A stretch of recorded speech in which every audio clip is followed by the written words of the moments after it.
So let's review. We learned that a computer program is a set of instructions a computer follows to do something.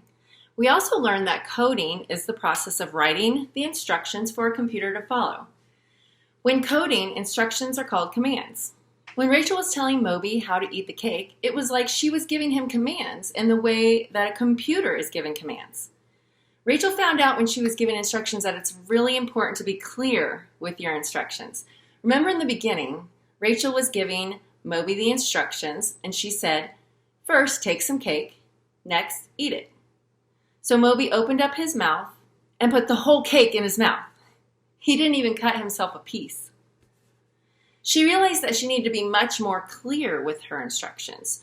The second time she gave him the instructions, she was a little bit more detailed, but Moby ended up eating the whole fork.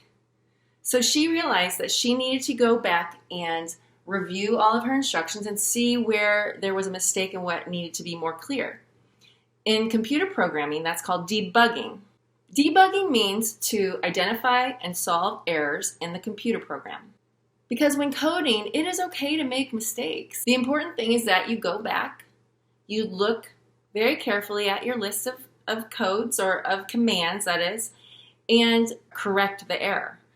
Rachel was using the example of giving Moby instructions or commands on how to eat the cake to show us how coding works with a computer program.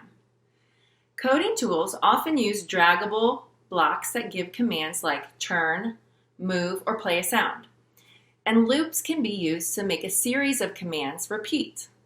These commands and loops can be put together to create an algorithm. Remember, an algorithm is a set of instructions to do a specific task. I know you just learned a lot of new vocabulary words and concepts.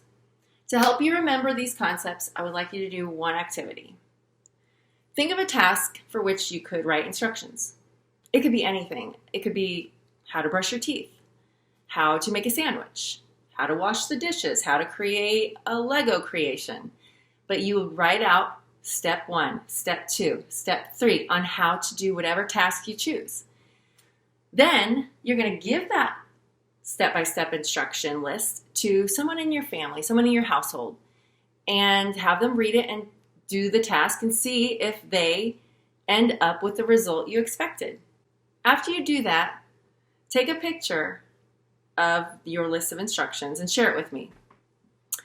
The way you will share it with me will be different depending on what grade you're in, so I'll share with you at the bottom of this assignment how to do that. So I hope that you realize after this activity the importance of giving very clear instructions and how it relates to computer programming and coding. You know, if you don't have the right set of instructions, you could end up with a peanut butter sandwich that looks like this. What do you think's wrong with this sandwich? I don't know. It still looks like it tastes pretty good. Let's see.